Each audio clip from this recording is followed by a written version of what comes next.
حتیٰ کہ منہ میں سے اگر کوئی خون آ جائے اور وہ زیادہ مقدار میں ہو تو ظاہر ہے پھر اس کو نگل نہیں سکتے. زیادہ مقدار میں خون نکل رہا ہے, مثلا کسی کا دانت ٹوٹ گیا اور زیادہ مقدار میں خون نکل رہا ہے, تو بس اس خون کو منہ سے تھوک دیں, منہ کو اندر سے پاک کرنے کی بھی ضرورت نہیں ہوتی. آغا سیستانی فرماتے ہیں, یعنی عمومی حالات کا میں بتا رہا ہوں, عام طور پہ لوگ بہت پریشان ہوتے ہیں. بہت سے لوگ اتنا پریشان ہوتے ہیں کہ صاحب نے باقاعدہ یعنی مسئلہ پوچھا, وہ سخت پریشان تھے. خیر یہ مسئلہ آگے چل کر آنا بھی ہے اسی درس کے اندر, کہ مثلا اگر منہ میں کسی کے جو ہے وہ بار بار تھوک پیدا ہو رہا ہے تو وہ سوچتے ہیں کہ اس کو نگلنے کی ہمیں اجازت نہیں, ہمارا تو روزہ خراب ہو جائے گا. دن بھر بیچارے تھوک تھوک کے پریشان ہیں, ان کی زندگی اجیرن ہوئی جا رہی تھی. پھر ان کو مسئلہ بتایا تو کہیں جا کے سکون اور چین ان کی زندگی میں آیا. تو بس خون کے اندر یہ کہ بہت زیادہ مقدار میں تو صرف تھوک دینا کافی, لیکن کم اتنی معمولی اور کم مقدار ہے کہ وہ تھوک میں گھل مل کے ختم ہو رہی ہے, تو نہ اس کو باہر نکالنے کی ضرورت ہے, نہ منہ کو پاک کرنے کی ضرورت ہے, نہ روزے کے اوپر کوئی فرق پڑتا. ہاں البتہ توجہ نہیں تھی اور بے اختیار اس خون کو نگل لیا تو روزہ بھی اس سے صحیح رہتا ہے, لیکن زیادہ مقدار میں ہو تو اس کو پھر باہر نکالنا پڑے گا. اچھا, کچھ دوائیں ایسی ہیں کہ جو عام طور پہ دل کے مریض زبان کے نیچے رکھتے ہیں, سب لنگول ٹیبلٹس کہلاتی ہیں. اچھا, کچھ ایسے بھی ہیں جو ٹیبلٹ نہیں ہوتے بلکہ کچھ اسپریز آتے ہیں, وہ بھی دل کے مریض استعمال کرتے ہیں. زبان کے نیچے اس کو اسپرے کرتے ہیں اور اس کے بعد وہ جو دوا ہوتی ہے وہ زبان کے نیچے سے ہی جذب ہو کے خون وغیرہ کے اندر آ جاتی ہے. تو یہ ایک بڑا مسئلہ ہوتا ہے کہ کیا یہ افراد اس طرح سے ان چیزوں کو استعمال کر سکتے ہیں. تو دیکھیے حالت روزہ میں, اچھا یہ درد کم کرنے والی دوائیں بھی ہوتی ہیں جو جسم کے درد کو کم کرتی ہیں, اور دل کے مریضوں کے لیے بھی ہوتی ہیں جو زبان کے نیچے رکھی جاتی ہیں. تو آیت اللہ سیستانی کے فتوے میں بالکل جائز ہے سب لنگول ٹیبلٹ اور سب لنگول اسپرے, یعنی زبان کے نیچے کا اسپرے اور ٹیبلٹ, یہ دونوں رکھی جا سکتی ہیں اور اس سے روزے پر کوئی فرق نہیں پڑتا. تو بہت سے لوگ صرف اس وجہ سے روزے نہیں رکھ پاتے ان کے مقلدین کہ ہمیں تو زبان کے نیچے گولی رکھنی ہوتی ہے مثلا, اس سے روزہ ٹوٹ جائے گا. نہیں, روزہ نہیں ٹوٹتا, وہ بالکل روزے کو اپنے جاری رکھ سکتے ہیں. البتہ آیت اللہ خامنہئی فرماتے ہیں احتیاط واجب کی بنا پر سب لنگول ٹیبلٹ اور یہ جو اسپرے آتے ہیں ان کے استعمال سے روزہ باطل ہو جاتا ہے. تو کیونکہ احتیاط واجب ہے, احتیاط واجب میں دوسرے مرجع کی طرف رجوع ہو جاتا ہے, تو ان کے مقلدین بھی اپنے روزے کو دوسرے مجتہد کی طرف اگر وہ اجازت دیتا ہو تو اس کی طرف رجوع کر کے بچا سکتے ہیں. تو یہ ایک مسئلہ ہے, یہ اس وجہ سے بتائی جا رہی ہیں چیزیں کہ لوگ عام طور پر اس کو سوچتے ہیں اس سے تو روزہ باطل ہو جائے گا, تو نہیں, اس کے حل موجود ہے. اچھا, اسی طرح سے آنکھوں میں دوائی ڈالنے والا بھی ایک مسئلہ آتا ہے, اور کان میں دوا ڈالنے کا مسئلہ آتا ہے. اور بعض اوقات یہ ہوتا ہے کہ مثلا کان بند ہوا ہے, جا کے ہمیں کان کھلوانا ہے, ویکس وغیرہ ہے, تو ایک سرنجنگ کا ایک پروسیس ہے وہ کیا جاتا ہے, کان میں پریشر کے ساتھ مثلا پانی مار کے اور ویکس وغیرہ کو جو ہے وہ نکالا جاتا ہے. اس سے بھی روزے پر کوئی فرق نہیں پڑتا. یعنی اس میں 3 حصے بنیں گے, یعنی ایک تو آنکھوں میں دوا ڈالنا چاہے اس کا ذائقہ حلقی میں محسوس کیوں نہ ہو, اس سے روزے پر فرق نہیں پڑتا. کان میں دوا ڈالنا بھی جائز. ناک میں قطرے والی ایسی دوا ڈالنا کہ وہ بہہ کر قطرے, عام طور پر دیکھیے اس میں سب سے بڑی غلطی یہ ہوتی ہے, عام طور پہ جو لوگ اسپرے کرتے ہیں,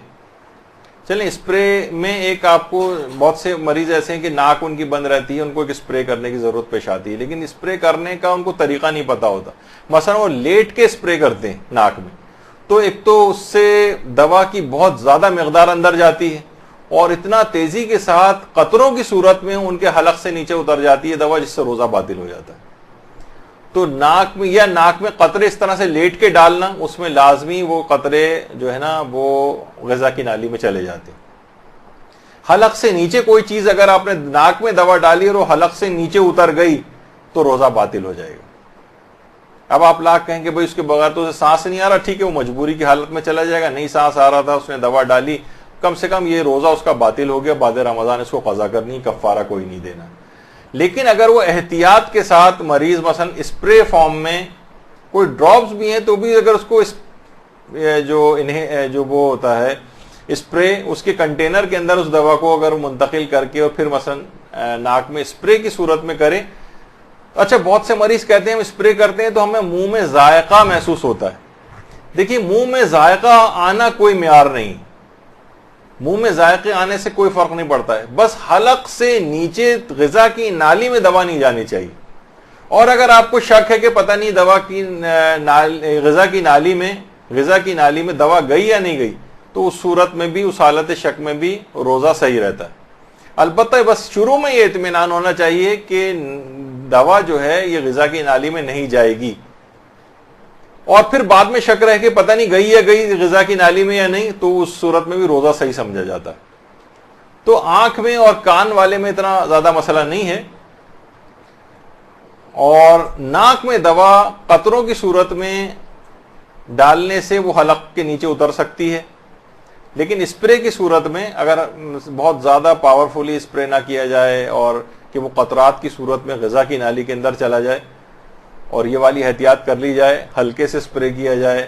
تو امید ہے کہ اس کا وہ مسئلہ بھی حل ہو جائے گا اور اس کی غذا کی نالی میں بھی دوا نہیں جائے گی. اسپرے کی صورت میں اتنا مسئلہ نہیں،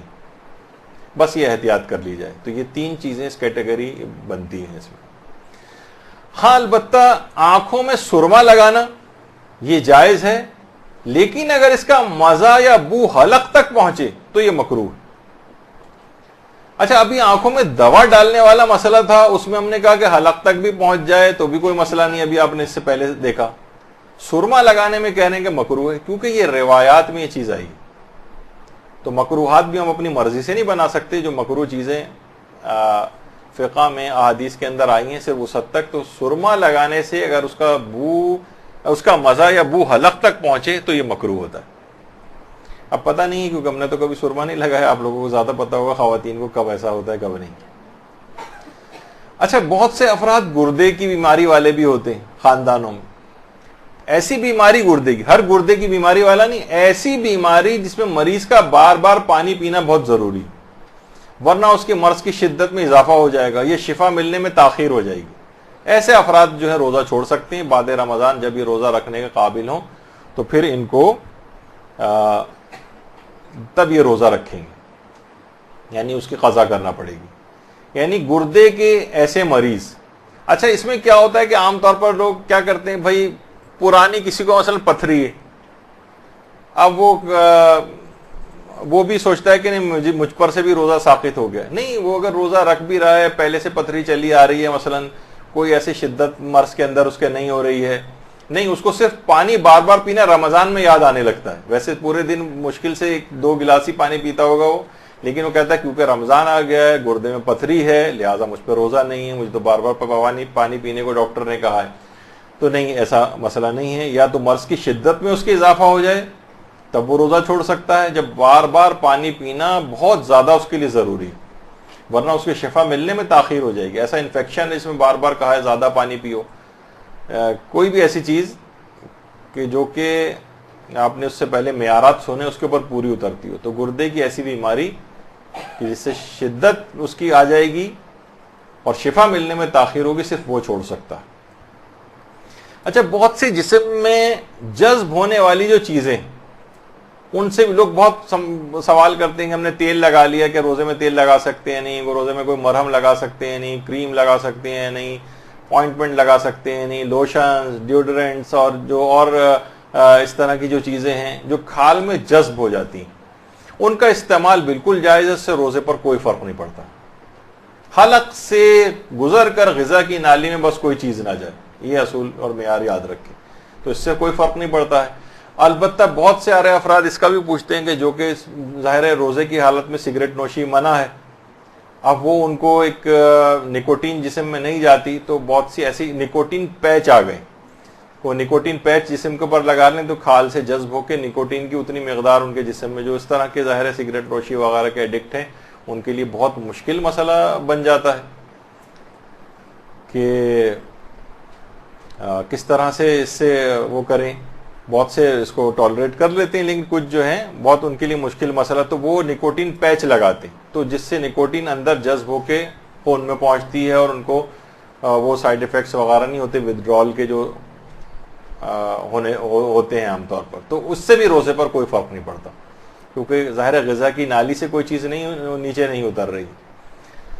اچھا اب یہاں ایک چیز، اگرچہ یہ وہ مسئلہ خواتین کے لحاظ سے تو آپ لوگ سوچیں گے کہ ہمارے لیے تو بیکار ہے حالت روزہ میں نسوار استعمال کرنے کا مسئلہ، لیکن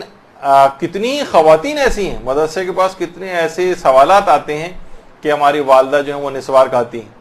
بہت سی خواتین ایسی ہیں کہ جو کہ ایسے علاقوں، شمالی علاقہ جات وغیرہ کی، وہاں پر عام طور پر بڑی بوڑھی خواتین جو ہیں وہ نسوار وغیرہ کا استعمال کرتی ہیں. کچھ مرد بھی ایسا ہو سکتے ہیں. تو اس میں یاد رکھیں کہ اگر حالت روزہ میں نسوار کے ذرات حلق سے نیچے اتر جائیں یا نسوار سے مثلا وہ تو سائیڈ میں رکھ لی جاتی ہے نا، تو لعاب دہن کے ساتھ مخلوط ہو کر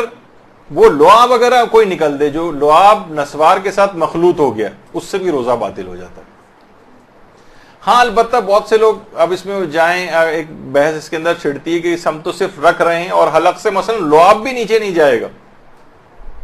تو کیا تب رکھ سکتے ہیں؟ تو اگر حلق سے کوئی بھی چیز نیچے نہیں اتر رہی تو فقط کسی چیز کا منہ میں رکھنا یہ روزے کو باطل نہیں کرتا. مثلا آپ نے پانی منہ میں بھر کے بیٹھی ہوئی ہیں آپ اور حلق سے ایک قطرہ نیچے نہیں اتر رہا، تو کیا کہا جائے گا کہ مبطل روزہ نہیں؟ منہ میں کوئی چیز رکھنا مبطل روزہ نہیں جب تک کہ وہ حلق سے نیچے نہ اترے. تو اگر وہ نسوار سے مخلوط لعاب جو ہے جب تک اسے آپ حلق سے نیچے نہیں اتاریں گے تب تک، لیکن عام طور پر اس کا کوئی خیال نہیں رکھ سکتا تو لہٰذا اس کو اس سے اجتناب کرنا پڑے گا. یعنی اس کا امکان بہت زیادہ پایا جاتا ہے کہ نسوار سے کے ذرات سے مخلوط لعاب جو ہے وہ حلق سے نیچے اگر کسی نے نگل لیا تو روزہ باطل ہے. تو بہرحال اس سے اجتناب کرنا ہی ضروری ہوگا. اچھا حالت روزہ میں اکثر لوگ ایک تو ابھی تو نکوٹین پیچ آپ نے سنا، اب ایسا نہ کوئی باقاعدہ سگریٹ نوشی شروع کر دے اور یہ نسوار وغیرہ کھانا. تو بہرحال یہ کہ الیکٹرانک سگریٹ، یہ ایک نئی سگریٹ ٹائپ، اب نئی تو نہیں ہے خیر، یہ بھی پرانی ہو گئی ہے. اس میں اس انداز کا ایک گاڑھا دھواں جس طریقے سے ہوتا ہے وہ نہیں نکلتا ہے. تو باقاعدہ یہ بھی ہم نے استفتہ کر کے جو ہے وہاں سے ای سگریٹ کہلاتی ہے الیکٹرانک سگریٹ، تو وہاں سے یہی جواب آیا کہ احتیاط واجب کے طور پر روزے کی حالت میں الیکٹرانک سگریٹ کا استعمال بھی جائز نہیں. تو بہرحال اگر کوئی بہت سارے افراد جو ہے، بہت سے لوگ کہتے ہیں بھائی اس میں تو ویسا دھواں بھی نہیں ہے، پھر یہ ایسا کیوں ہو رہا ہے؟ تو یہ دیکھیے یہ کام مجتہد کا ہے، اس پہ دلائل دیجئے، قرآن و حدیث ہے. تو یہ ہم لوگوں کا کام نہیں ہے، مجتہد کا کام ہوتا ہے کہ وہ اس کے پاس اصول، قواعد، ضوابط قرآن و حدیث کے اوپر مکمل نگاہ جس کے تحت انہوں نے احتیاط واجب لگا کے منع کیا اس کا استعمال. تو مقلد کا کام فقط اور فقط اس کے اوپر عمل کرنا ہے. تو الیکٹرانک سگریٹ بھی استعمال نہیں کر سکتے. اچھا بہت سی خواتین کے لیے ایک لحاظ سے ہوتا ہے کہ ہونٹوں کو خشکی سے بچانے کے لیے لپ بام، لپ گلاس یہ ہونٹوں پہ لگائیں، لیکن اگر اس کا مواد منہ کی تری سے مخلوط ہو کر اگر حلق سے نیچے نہ اترے تو اس کا استعمال جائز. یہ روزے کو باطل، حلق سے نیچے کوئی چیز نہیں اترے، صرف آپ نے ہونٹوں پہ کسی چیز لگا لیے اور اس سے منہ کی تری سے مخلوط ہو کر وہ مواد معدے میں نہیں جا رہا ہے تو ٹھیک ہے، کوئی مسئلہ نہیں، یہ سب لگا سکتے ہیں، کوئی فرق نہیں پڑتا اس سے. اسی طریقے سے اگرچہ روزے دار کے منہ کی بو کو جو ہے وہ اللہ پسند کرتا ہے، روایت میں یہ بات آئی، لیکن اگر کوئی کسی کو اچھا نہیں لگ رہا ہے اور وہ حالت روزہ میں منہ کی بو کو دور کرنے کے لیے کوئی خوشبودار اسپرے منہ میں کرے اور اس کا مواد حلق سے نیچے نہ اترے تو اس کا روزہ صحیح ہے. لیکن اگر وہ حلق سے نیچے اتر رہا ہے مواد اس کا تو پھر روزہ باطل ہو جائے گا. لیکن اصلاً حلق سے کوئی چیز نیچے نہ اترے تو منہ میں اگر اس کو استعمال کر لیا جائے، کوئی ایسی دوا لگا لی جائے تو اس سے بھی روزے پر فرق نہیں پڑتا. اور حالت روزہ میں یہ بہت زیادہ سوالات اس طرح کے آتے ہیں، مثلا حالت روزہ میں مہندی کے لگا سکتے ہیں نہیں، بالوں میں خضاب لگانا، ناخن کاٹنا، بال کٹوانا، ان سے روزے پر کبھی کوئی فرق نہیں پڑتا، جائز ہے بالکل. ہاں البتہ مہندی لگانا، وہ پردے وردے کے احکام وہ ہم ڈسکس نہیں کر رہے، تو صرف روزے کے حوالے سے کر رہے ہیں کہ نامحرم کے سامنے مثلا مہندی لگے ہوئے ہاتھوں کے ساتھ آنا وہ جائز نہیں ہے، یا بالوں میں خضاب لگا کے بال کھول کے نامحرموں کے سامنے آنا وغیرہ. اچھا اب ایک ہوتا ہے حالت روزہ میں قے کرنے کا یا الٹی کرنے کا مسئلہ. تو جان بوجھ کر اگر کوئی شخص الٹی کرے اس سے تو روزہ باطل ہوتا ہے، لیکن بیماری کی وجہ سے خود بخود، یا بیماری نہیں بھی ہے ویسے ہی خود بخود الٹی اس کو آ گئی، بے اختیار آ گئی، اس سے روزے پر فرق نہیں پڑتا. اچھا اگر وہ بھول جائے اور جان بوجھ کر الٹی کرے تو اس سے بھی روزے پر فرق نہیں پڑتا ہے. یعنی بھولنے کی وجہ سے، کہ بھول ہی گیا کہ میں روزے کی حالت میں ہوں. مثلا بہت سی مثالیں ہوتی ہیں کہ جناب باتیں کر رہا تھا اور مکھی مثلا منہ میں چلی گئی یا کوئی بھی اس قسم کی بات، تو بہرحال اس کو نکالنے کے لیے الٹی وغیرہ کرنے کا ایک مسئلہ ہوتا ہے. اچھا ڈکار لینے کے حوالے سے، اچھا بہت سے لوگوں کے ساتھ ایک ریفلکس بھی ہوتا ہے، ان کو تیزابیت ہوتی ہے، ریفلکس ہوا یا ڈکار کے ساتھ کوئی چیز منہ میں آ جائے تو جان بوجھ کر اسے واپس نکلنے کی اجازت نہیں. ڈکار سے کوئی غذا کا کوئی مواد منہ میں اگر آ جائے تو جان بوجھ کے نہیں نکل سکتا. یعنی اگر بے اختیار اس ڈکار آئی اور بے اختیار پانی دوبارہ واپس اندر چلا گیا تو اس سے روزے پر فرق نہیں پڑتا. جان بوجھ کر نہیں ہونا چاہیے. لیکن اگر روزے دار نے ڈکار لی اور کھائی ہوئی غذا کا کچھ حصہ اس کے منہ میں آ گیا تو لازمی ہے کہ اسے تھوک دے. اگر جان بوجھ کے اس نے اس کو نگل لیا تو روزہ بھی باطل ہو جائے گا، قضا بھی ہے اور کفارہ بھی ادا کرنا پڑے گا. یہ بڑا ایک سخت مسئلہ ہے ڈکار کے سلسلے میں کہ جو بھی چیز آئے اسے آپ نکال دیں. بے اختیار واپس چلی جائے تو سر روزہ صحیح ہے، لیکن جان بوجھ کے اسے آپ نے نگل لیا. بہت سے لوگ کہتے ہیں مثلا اگر دوران نماز ایسا ہو جائے تو دوران نماز بھی اگر ایسا ہو جائے تو آپ کے پاس اگر کوئی ایسا انتظام ہے، کوئی کپڑا ہاتھ میں موجود ہے یا مثلا جیب سے نکال سکتے ہیں، یا مثلا خواتین ہیں ان کے پاس عام طور پر اس طرح کی چیز تو نہیں ہوتی، لیکن اس کو اگر آپ اپنے لباس میں بھی لے سکتے ہیں تو لے لیں.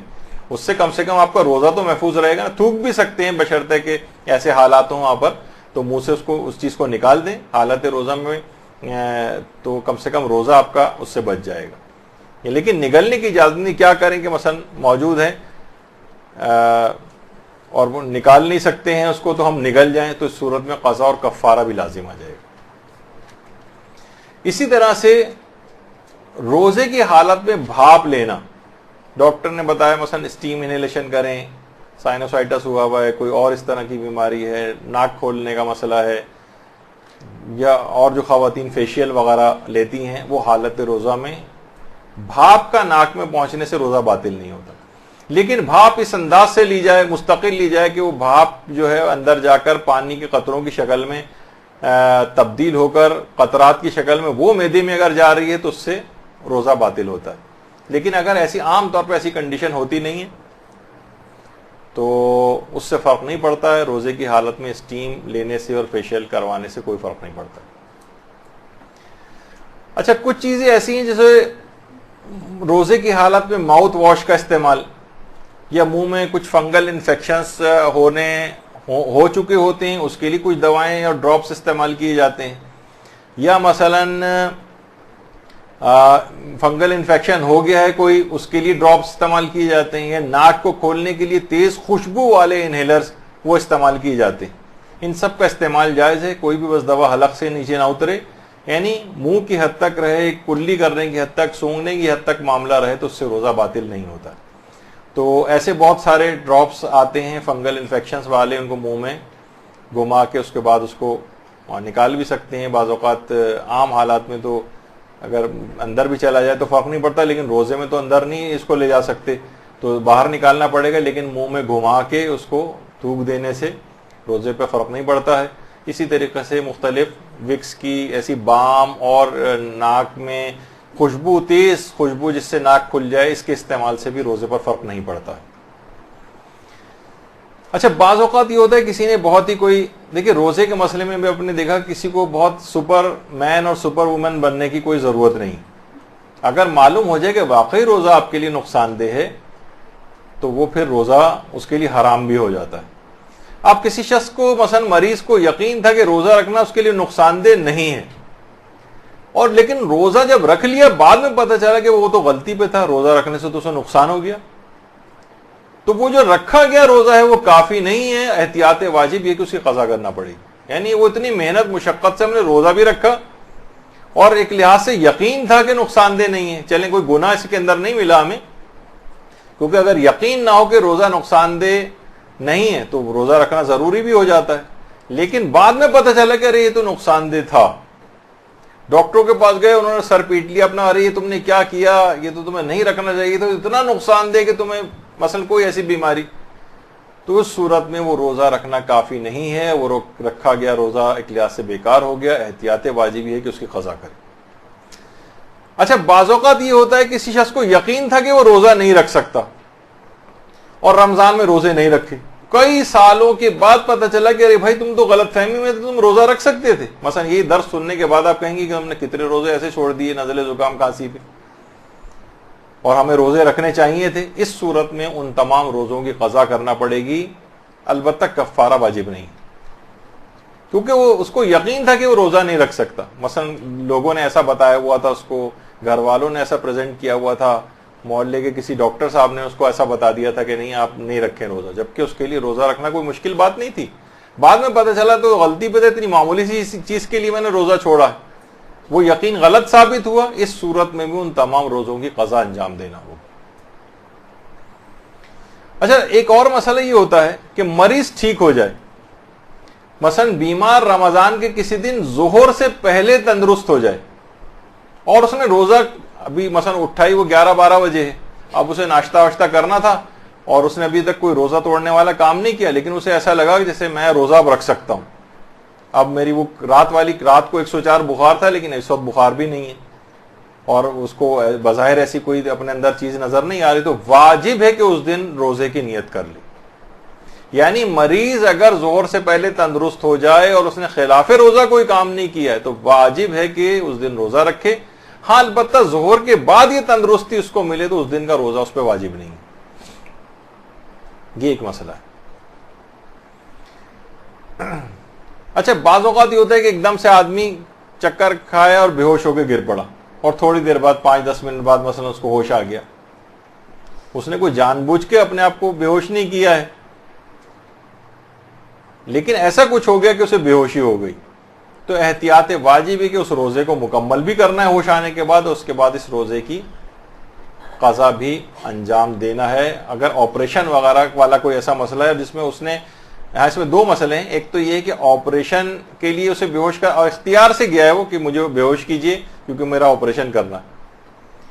تو احتیاط واجب ہے کہ اس روزے کو مکمل بھی کرنا ہے اور اس روزے کی قضا کرنی ہے. لیکن اگر وہ خود سے ہی ایسی چکر کھا کے بے ہوش ہو کے گر پڑا ہے اور تھوڑی دیر بعد اسے ہوش آ گیا تو اس سے روزے پر فرق نہیں پڑتا ہے. کوئی ایسا ہو کہ اپنے آپ کو خود سے اختیار سے بے ہوش کرے یا کروائے, مثلا ریکویسٹ ہی کرے کہ آپ مجھے بے ہوش کریں تاکہ میرا آپریشن ہو, اس صورت میں اس روز اگر ممکن ہو اس کے لیے کہ اگر روزہ رکھنے سے کوئی فرق نہیں, تھوڑی دیر بعد 1 گھنٹے کا آپریشن کو, اسے بہت سے ایسے مائنر ٹائپ کے بھی ہوتے ہیں لیکن بے ہوش کرنا ہی ضروری ہوتا ہے, اس کے بعد ہوش آ گیا اسے اور بظاہر ایسے کوئی اس کو منہ سے کوئی چیز لینے کی ضرورت نہیں, تو روزے کو کنٹینیو بھی کرے اور قضا بھی بجا لے. لیکن عام طور پر جب اتنی بڑی بیماریاں عام طور پر ہوتی ہیں جس میں روزہ آپریشن ہو رہا ہوتا ہے تو اس میں ممکن ہے کہ روزہ ساقط ہو. اچھا اب مسئلہ یہ ہے کہ مریض عام طور پہ یہ ہوتا ہے نا لوگوں کے دماغ میں کیا ہے کہ بھائی مریض ہیں اب فدیہ دینا ہے. دیکھیں مریض ہے تو مرض کی وجہ سے ایسی صورتحال تھی کہ مرض اس کو روزہ رکھنا ہی نہیں تھا, واقعتاً ایسا تھا کہ روزہ نہیں رکھ سکتا تھا. تو اب اس کو کیا کرنا چاہیے, اگلے سال تک اگر وہ اس روزوں کی قضا کر لیتا ہے تو اس کو کوئی فدیہ نہیں دینا ہے, کوئی فدیہ نہیں. لیکن اگر اس اگلے سال تک وہ اس کا مرض برقرار رہا اور یہاں تک کہ اگلا رمضان شروع ہو گیا, بیچ میں قضا کر ہی نہیں سکا, تب اس کو فدیہ اس وقت دینا پڑے گا. بہت سے لوگ ادھر رمضان ختم ہوا ادھر انہوں نے فدیہ نکال دیا, وہ ایک چیریٹی بن جائے گا, ایک ثواب والی چیز بن جائے گی, لیکن وہ فدیہ نہیں ہوگا. فدیہ واجب ہی نہیں تھا. فدیہ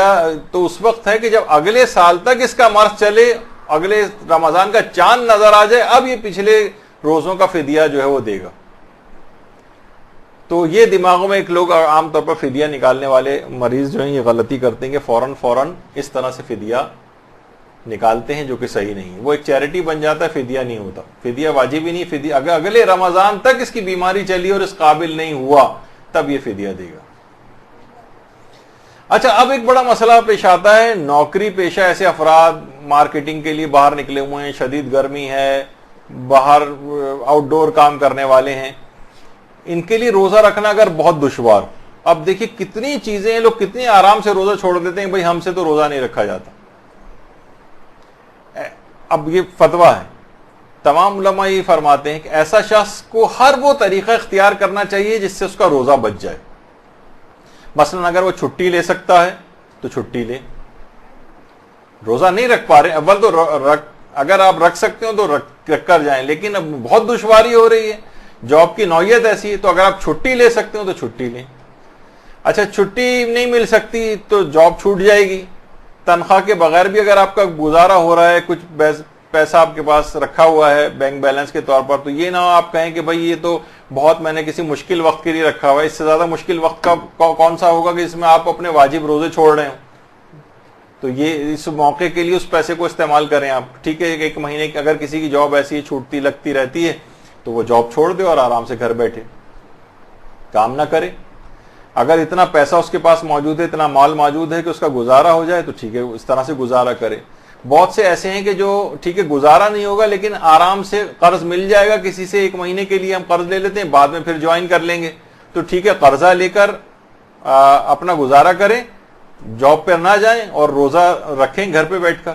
یہ بھی علماء فرماتے ہیں. اگر یہ سب بھی ممکن نہیں ہے, مثلا جاب چھوٹ جائے گی تو بڑی پریشانی میں آ جائیں گے اور جاب کرنی بھی ضروری ہے, اور روزہ اگر رکھیں گے تو روزہ نہیں رکھ سکتے, تو اس فقط پھر اس میں اتنا کھانا یا پانی استعمال کر سکتا ہے کہ وہ ناقابل برداشت کیفیت ختم ہو جائے,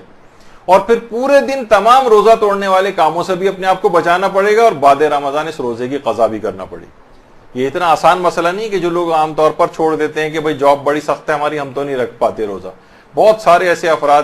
کے سوالات آتے ہیں تو وہ یہ کہتے ہیں کہ ہم تو نہیں رکھ پاتے, بھائی بڑا مشکل ہے ہمارے لیے, آپ کو اگر کبھی نکل کے کام کرنا پڑے تو آپ بڑے آرام سے بیٹھ کے جواب دے دیتے ہیں, ناراض ہونے لگتے ہیں. بلکہ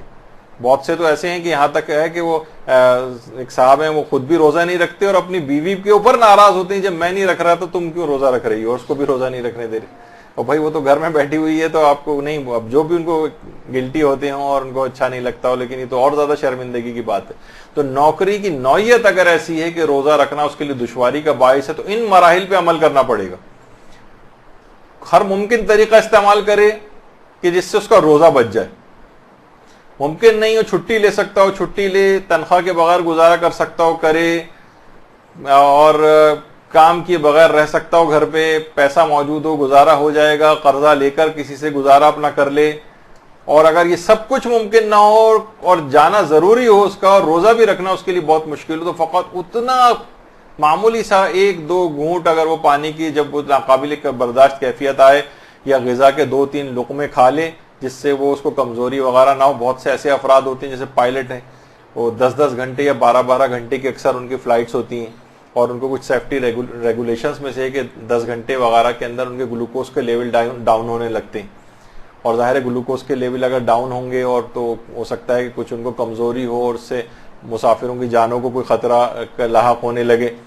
تو وہ اپنے ظاہر ہے کہ پھر وہ اتنی مقدار میں وہ چیز استعمال کر سکتے ہیں جس سے ان کی وہ ناقابل برداشت کیفیت ختم ہو جائے. اچھا پھر اس روزے کو جیسا ہی گزاریں گے وہ, اور کچھ کھائیں پیئیں گے نہیں اس کے علاوہ, اور بعد رمضان ان روزوں کی قضا بھی ان کو کرنا پڑے گی. تو آپ نے دیکھا کہ مسئلہ روزے کا کتنا زیادہ مشکل ہے, اتنا آسان نہیں ہے, کتنی آسانی کے ساتھ ہمارے یہاں روزے چھوڑے جاتے ہیں. اب ایک اور بڑا مسئلہ ہے,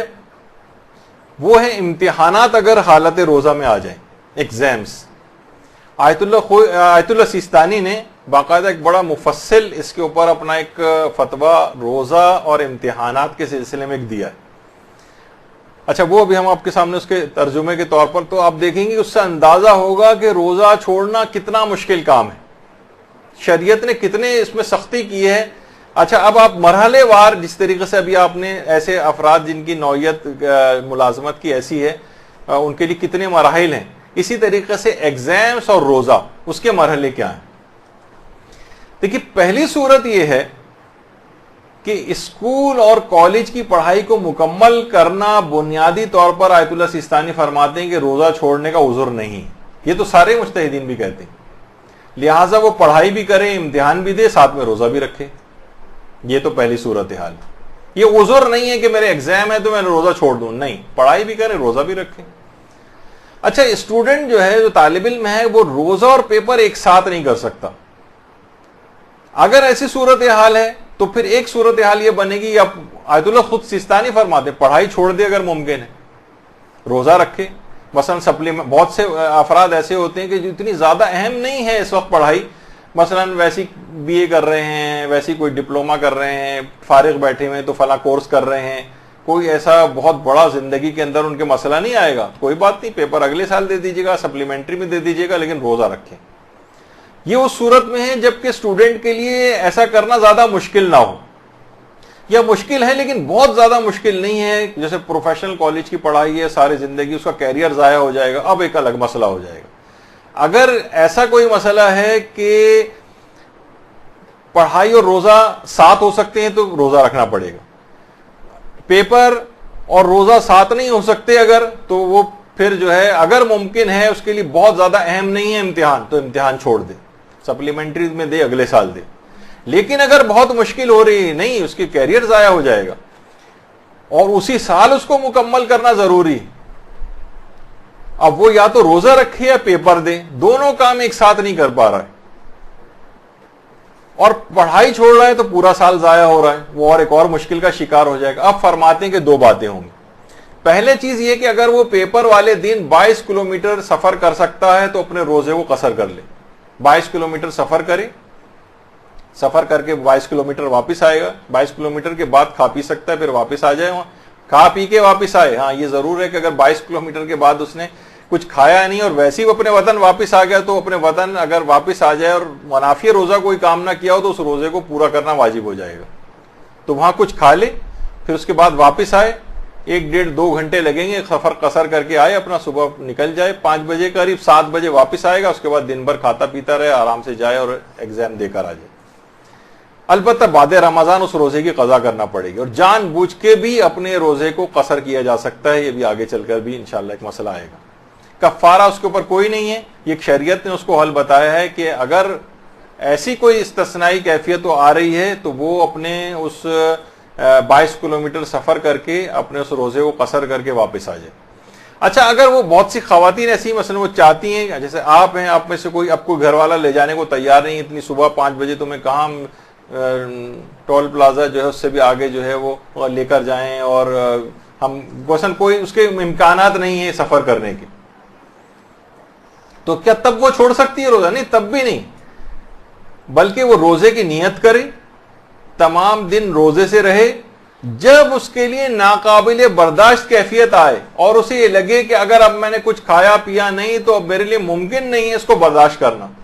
تو وہ صرف معمولی مقدار کھانے پینے کی اتنی مقدار استعمال کر لے جس سے وہ ناقابل برداشت کیفیت ختم ہو جائے۔ ایسا نہ ہو کہ گھٹا گھٹ وہ پانی پی لے کئی گلاس، یا مثلا خوب سارا پیٹ بھر کے کھانا کھا لے، نہیں، یہ نہیں کر سکتی، حرام ہو جائے گا۔ اتنا لے کے جتنا بس اس کو ضرورت ہے، اور اس میں وہ اپنا پیپر وغیرہ دے دے گی یا دے دے گا، وہ آزادی کے ساتھ کھانے پینے کی اجازت نہیں ہے، اور پھر بعد رمضان ان تمام روزوں کی قضا بھی کرنی۔ تو آپ نے دیکھا کہ ایگزام والا مسئلہ بھی اتنا آسان نہیں کہ لوگ کہتے کوئی بات نہیں، گھر والے بھی کہہ رہے ہیں بھائی امتحان ہے، پروفیشنل کالج کا امتحان ہے، یونیورسٹی کا امتحان ہے، سال ضائع ہو جائے گا، نہیں، زیادہ تر افراد بڑے آرام سے روزہ رکھ سکتے ہیں۔ وہ تو پہلے سے ہی کہا جاتا ہے نا کہ اگر کسی جنگ میں آپ یہ دماغ میں ایک خیال بھی آپ کے ہو کہ اس جنگ میں آپ کو شکست ہو سکتی ہے، تو 50% آپ کو شکست ہو چکی ہے، صرف امکان رکھنے کے۔ ہمیشہ یہ ہوتا ہے کہ نہیں ہمیں فاتح ہونا ہے تو پھر آپ کو فتح ملے گی، ورنہ اگر پہلے سے ہار مان کے بیٹھ گئے یا دماغ میں سوچ کے بیٹھ گئے کہ میری طبیعت کہیں خراب نہ ہو جائے، تو وہ سائیکولوجیکل ایک برڈن بھی آپ کے اوپر آ جائے گا، اور ایسا لگے گا جیسے واقعی طبیعت ایسی خراب ہو رہی ہے کہ جیسے جان نکل جائے گی۔ 1-2 گلاس اگر صرف پانی نہیں اگر کسی دن ملا ہے تو کون اس میں مر رہا ہے یا اس کو ایسی تکلیف ہو رہی ہے؟ تھوڑی سی پریشانی ضرور ہے کہ پیاس زیادہ لگ رہی ہے، بھوک زیادہ لگ رہی ہے، یہ ہو رہا ہے، لیکن یہ کمزوری بھی ہو رہی ہے، تو اس سے روزے پہ کوئی فرق نہیں پڑنا چاہیے اور جائز نہیں۔ باقاعدہ یہ والا تفصیلی فتویٰ آقا سیستانی کی ان کی آفیشیل ویب سائٹ کے اوپر بھی استفتاءات کے سیکشن میں موجود ہے، کوئی عربی کے اندر دیکھنا چاہے تو وہاں اس کو مل جائے گا۔ اچھا، اب ایک مسئلہ پیش آتا ہے بہت زیادہ حالت روزہ میں احادیث بیان کرنے کا۔ ابھی آپ نے دیکھا کہ نفیسہ خاتون کے حوالے سے میں نے پیغمبر کے 2 خواب جو نقل کی، تو میں نے بڑے اگرچہ کسی جگہ پڑھے تھے وہاں حوالہ نہیں تھا، میں نے ڈھونڈ کے پوچھا آج حدیث یہ والی چیز پیغمبر کا، بہرحال کہ پیغمبر نے یہ فرمایا خواب میں آ کر ہی چاہے کیوں نہ فرمایا، تو ڈھونڈ کے حوالے، جب بھی میں نے اس کے اندر حوالے جو ہے پیش کیے تھے کہ منتخب التواریخ سے ملا ہاشم خراسانی نے یہ خواب نقل کیا ہے، اور ام البنین کتاب سید حسن شیرازی کی انہوں نے کہا تھا کہ نفیسہ خاتون کے لیے نظر والا جو مسئلہ ہے. تو اگر آپ کو پتہ نہ ہو کسی چیز کے متعلق اور کوئی حدیث نقل کرنا چاہیں، آپ کے پاس بہت سی آتی ہیں SMS کے اوپر آ گئی حدیث، اور آپ کو پتہ نہ ہو کہ یہ جھوٹ ہے یا سچ ہے یہ حدیث، تو احتیاط واجب کی بنا پر ضروری ہے کہ جس شخص سے بھی وہ روایت ہو، جس کتاب میں لکھی دیکھی ہو یا جس عالم سے سنی ہو، اس کا ریفرنس سے بیان کی جائے. ہاں اگر کسی کو بالکل 100% پتا ہے کہ حدیث بالکل صحیح ہے، ایسے ہی پائی جاتی ہے، تو کوئی ریفرنس وغیرہ دینا ضروری نہیں. مثلا حدیث من کنت مولا فہذا علی مولا والی حدیث آپ کو علمی طور پر صحیح طریقے سے پتا ہے، اس میں کوئی حوالہ اور ریفرنس نہ بھی دیں تو حرج نہیں، روزہ صحیح ہے. لیکن کوئی ایسی حدیث آپ نقل کرنے جا رہی ہیں جس کے متعلق آپ کو پتہ نہیں، بہت سارے فلسفیوں قول امیر المومنین سے منسوب کیے جا رہے ہیں، کون سے دن اور رات 15-20 کم سے کم ایسے سوالات مدرسے کے پاس آتے ہیں کہ جو حدیثیں ایگزسٹ ہی نہیں کرتی اور کسی نہ کسی امام کا نام لگا کر اور اس کو، اور مجہول الحال کتابیں جس کا نہ نام سنا نہ ان کے مصنف کا نام سنا. اور بعض اوقات یہ بھی ہوتا ہے کہ مثلا بہار الانوار جلد نمبر 87 فلاں، اب کون جا کے چیک کر رہا ہے کون جا کے چیک نہیں کر رہا ہے، وہ ان حدیثوں کا وجود بھی نہیں ہے، اور اس طرح سے بڑی تعداد میں حدیثیں پھیلائی جا رہی ہیں. تو اگر آپ کو پتہ نہ ہو تو آپ ریفرنس کے ساتھ بیان کریں، کتاب کا نام لیں، عالم کا نام لیں، تو پھر آپ بیان کر سکتی ہیں. اچھا بعض اوقات یہ ہوتا ہے کہ ہمیں حدیث تو بالکل صحیح پتا ہے لیکن یہ پتا نہیں ہوتا کہ، اور ہم غلطی سے نام لے لیتے ہیں کسی اور امام، مثلا چھٹے امام کی حدیث ہے ہم نے 8ویں امام سے منسوب کر دی غلط فہمی میں. تو آغا سستانی فرماتے ہیں کہ احتیاط واجب کی بنا پر جان بوجھ کر اگر آپ نے ایک حدیث ایک امام سے ہے اور دوسرے امام سے جان بوجھ کے منسوب کر دی تو احتیاط واجب ہے کہ روزہ باطل ہے. لیکن بھولے سے ایسا ہوا، آپ کو بعد میں پتہ چلا ارے یہ تو میں نے کہہ دیا کہ امیر المومنین نے فرمایا، یہ تو رسول خدا نے فرمایا تھا، ارے یہ تو مثلا امام حسین علیہ السلام کا قول ہے، میں نے جو ہے چھٹے امام سے منسوب کر دیا. تو حدیث صحیح بیان کی ہے لیکن غلط امام سے یا معصوم سے منسوب کر دی تو اس سے روزے پر فرق نہیں پڑتا،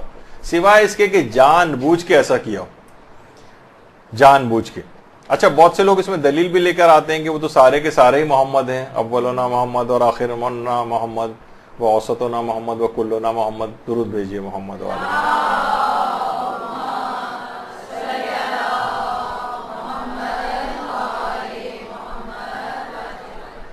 تو بھولے سے ایسا ہو جائے تو روزے پر فرق نہیں پڑتا ہے، جان بوجھ کے ایسا نہیں ہونا چاہیے. اچھا کبھی یہ ہوتا ہے کہ حدیث صحیح بیان کی ہے، معصوم بھی صحیح بیان کی ہے لیکن راوی غلط بیان کر دیا. زرارہ سے بیان کرنا تھا اور مثلا آپ نے محمد ابن مسلم سے روایت بیان کر دی، مفضل ابن عمر کی روایت تھی اور مثلا علی ابن یقطین کا نام لے لیا. یعنی کوئی بھی راوی کے نام میں اگر گڑبڑ ہو جائے جبکہ حدیث صحیح بیان کی ہے، اس سے بھی روزے پر فرق نہیں پڑتا. البتہ یعنی احتیاط کرنی چاہیے. احتیاط، ایک عالم تھے کہ انہوں نے آیت اللہ بہجت سے آ کر کہا کہ میں رمضان کے دنوں میں درس نہیں دیتا ہوں، رات میں درس دیتا ہوں. انہوں نے کہا کیوں، اس کی کیا وجہ ہے؟ کہنے کی وجہ اس کی یہ ہے کہ روزے کی حالت میں ہوتے ہیں، کہیں روزے کی ایسی حدیث بیان ہو جائے تو اطمینان نہیں ہوتا. تو آقا بہجت نے کہا کہ اچھا رات کے وقت جب آپ درس دیتے ہیں تو آپ کو اطمینان ہو جاتا ہے. مقصد ہے کہ ان کو ٹوکا کہ آپ کو یہ احتیاط رات میں بھی کرنی چاہیے اور دن میں بھی کرنی چاہیے کہ حدیث آپ صحیح بیان کریں. یہ کیا بات ہوئی کہ روزے کی حالت میں بیان نہیں کریں گے، اس میں تو یہ احتیاط کر لیں گے روزہ بچانے کے لیے، لیکن جب غروب آفتاب کے بعد اگر بیان کریں تو پھر حدیث کو بیان کرنے میں زیادہ احتیاط کی کوئی ضرورت نہیں. ایسا نہیں، دونوں میں ایسی احتیاط ہونی چاہیے. تو بہرحال یہ کہ اگر راوی غلط بیان ہو جائے تو اس سے فرق نہیں پڑتا روزے پر، البتہ حدیث کو صحیح طور پر بیان کرنا چاہیے. اچھا بعض اوقات یہ ہوتا ہے کہ روزے دار کسی چیز کے بارے میں اس کو یہ اعتقاد رکھتا ہے کہ وہ واقعی قول خدا ہے، قول پیغمبر ہے، یا مثلا قول امام معصوم ہے،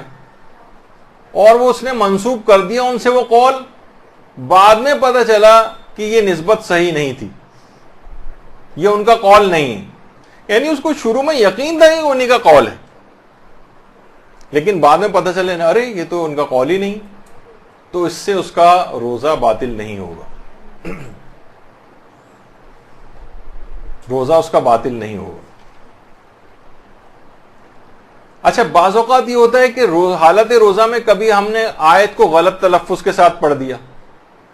آیت کا کوئی ایک ٹکڑا بیچ میں سے رہ گیا پڑھنے سے، بھول گئے، مس کر دیا، یا دو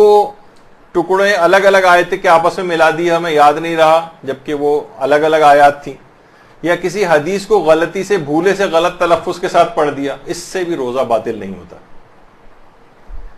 البتہ ظاہر کوشش یہی کرنی چاہیے کہ قرآن و حدیث کو صحیح تلفظ کے ساتھ پڑھا جائے۔ بہت سے لوگ اس وجہ سے تلاوت قرآن نہیں کر رہے، نہیں ایسا نہ ہو کہ حالت روزہ میں ہمیں پڑھنے میں ہمیں صحیح طرح سے آتا نہیں ہے قرآن پڑھنا،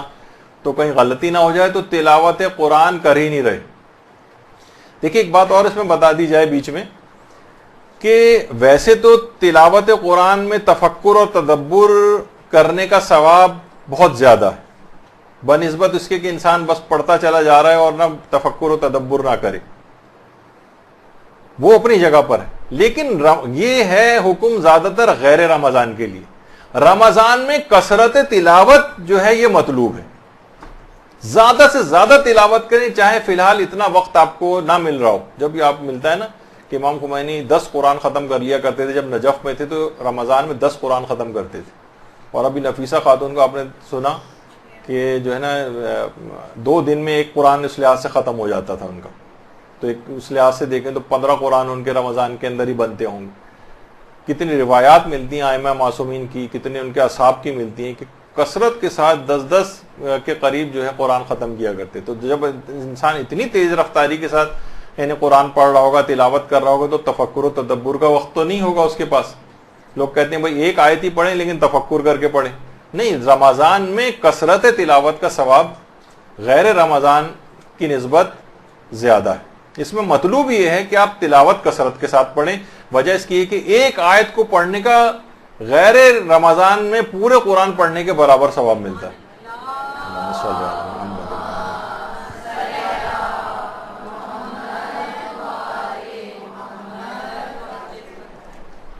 تو بہرحال لوگ اس وجہ سے تلفظ ہمارا صحیح نہیں ہے تو ہم تلاوت قرآن ہی نہیں کر رہے ہیں پورے مہینے، ایک بہت بڑی، چاہے کچھ غلطیوں کے ساتھ ہو تلفظ کی، لیکن تلاوت قرآن کوشش کریں کہ جلد سے جلد، ویسے بڑی محرومی ہے۔ لوگ بار بار سوال آ کے پوچھتے ہیں کہ جناب یہ ترجمہ قرآن اگر ہم پڑھ لیں تو کیا یہ وہی ثواب دلوا دے گا؟ تو یہ بات بھی یاد رکھ لیجئے کہ ترجمہ قرآن پڑھنا تلاوت قرآن میں شمار نہیں ہوتا، وہ ترجمہ قرآن ہے۔ ترجمہ قرآن پڑھنے کا الگ ثواب ہے، تلاوت قرآن کرنے کا الگ ثواب ہے، تفکر کرنے کا ثواب الگ ہے، قرآن پر عمل کرنے کا ثواب الگ ہے۔ ان سب کو جمع کر لیے جائے تو سونے پہ سہاگا ہو جاتا ہے، اور یہ ورنہ یہ الگ الگ چیزیں ہیں ساری۔ تو اگر کوئی شخص صرف ترجمہ قرآن پڑھ رہا ہے تو اسے صرف ترجمہ پڑھنے کا ثواب ملے گا، تلاوت قرآن کا ثواب نہیں ملے گا۔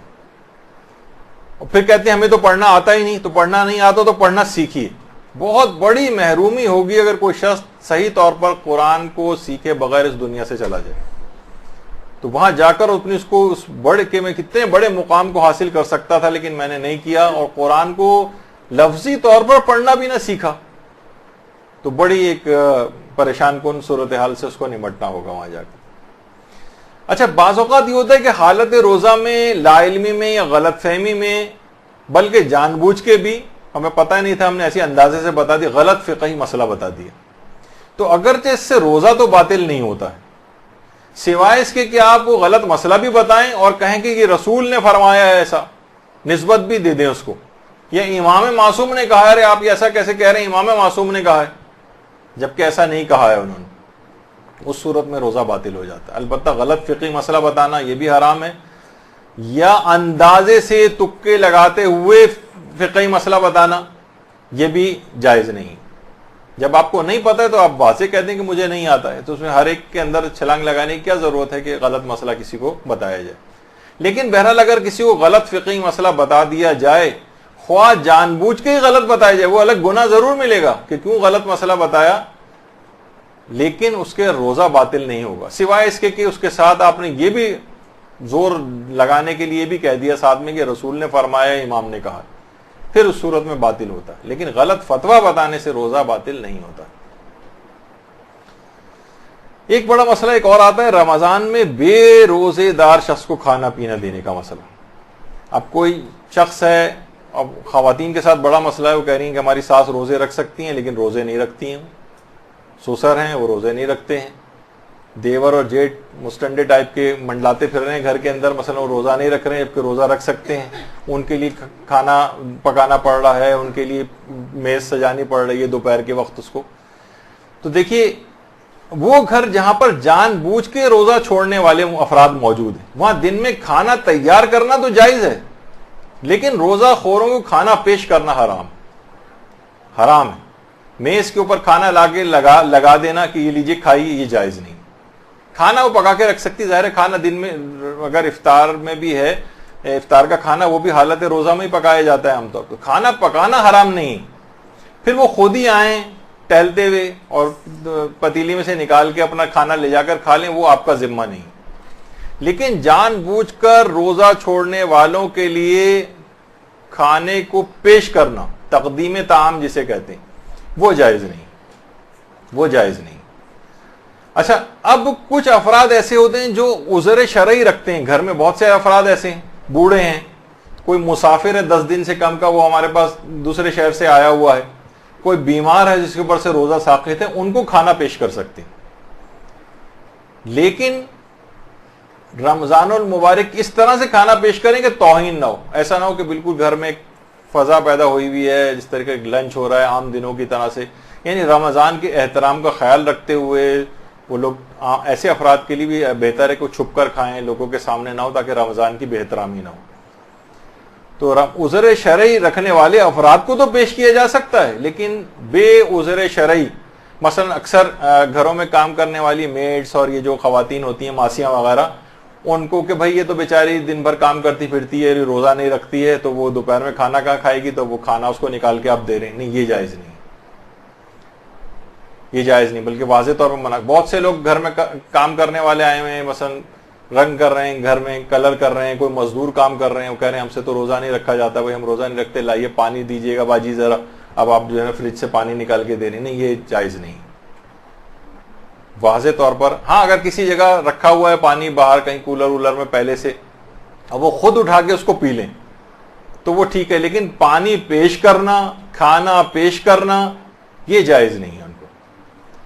تو یہ دیکھنا پڑے گا، ظاہر ہے. اچھا، اسی طرح سے دن کے اوقات میں کسی غیر مسلم کو کھانا دینا یا پانی دینا، یہ بھی اگر ماہ رمضان کی حتیٰ کہ حرمت کا سبب بنے تو یہ بھی حرام. اور بہت سے کچھ علماء ایسے ہیں جو کہ اس شرط کے بغیر بھی انہوں نے مطلقاً بھی کہا ہے کہ نہیں، غیر مسلم کو نہیں دے سکتے. لیکن اگر ایسی کوئی صورتحال نہیں ہے، حتیٰ کہ حرمت نہیں ہو رہی، ظاہر ہے وہ تو غیر مسلم ہے، روزہ نہیں رکھ سکتا، گھر کا ملازم ہے، تو اس طرح سے چھپ چھپا کے اس کے رمضان کی توہین میں اگر شمار نہ ہو تو پھر ممکن ہے. لیکن جو اور افراد ایسے ہیں جو کہ جن کو ویسے روزہ خور کہا جاتا ہے، جن کو کوئی فقہی مجبوری نہیں ہے، وہ غیر مسلم بھی نہیں ہے، مسلمان ہیں لیکن روزہ نہیں رکھ رہے ہیں، کام کر رہی ہے، آ رہی ہے ماسی، کوئی ایسی بیمار نہیں ہے، کچھ نہیں ہے، کوئی ایسا عذر شرعی اس کے پاس نہیں ہے، اس کو نہیں دیا جا سکتا. اچھا، ایک مسئلہ اور آتا ہے، لیکن اس میں اب 4 بج گئے ہیں تو ابھی فی الحال یہاں تک رکھتے ہیں. البتہ یہ میرے اعتبار سے ابھی جو مسئلہ ہے، تقریباً جو آج میں تیاری کر کے آیا تھا اس کے اعتبار سے ابھی 2 گھنٹے کے فقہی مسئلے اور باقی ہیں. لیکن اب ظاہر ہے کہ ممکن نہیں ہے میرے لیے کہ اب مکمل کروں. اور اگلا لیکچر ہمارا بہت ہی اہم شب قدر والا ہوگا، جو کہ جس اتوار کو ہوگی سمجھیں اسی کی رات شب 23 ہوگی آپ لوگوں کی، تو اس لحاظ سے اس کا سننا بھی زیادہ اہم ہوگا. اور آخری والا جو اتوار ہوگا وہ تو چاند رات اور اس سے اتنا قریب ہوگا کہ اس میں ہم یہ والے فقہی مسئلے بیان نہیں کر سکیں گے. تو یہاں کی حد تک ہم روکتے ہیں اس گفتگو کو. انشاءاللہ زندگی رہی تو آئندہ سال رمضان کے ان مسئلوں کو مکمل کیا جائے گا. وصلی اللہ علی محمد وآلہ الطیبین الطاہرین. برحمتك يا أرحم الراحمين وصلى الله على محمد وآله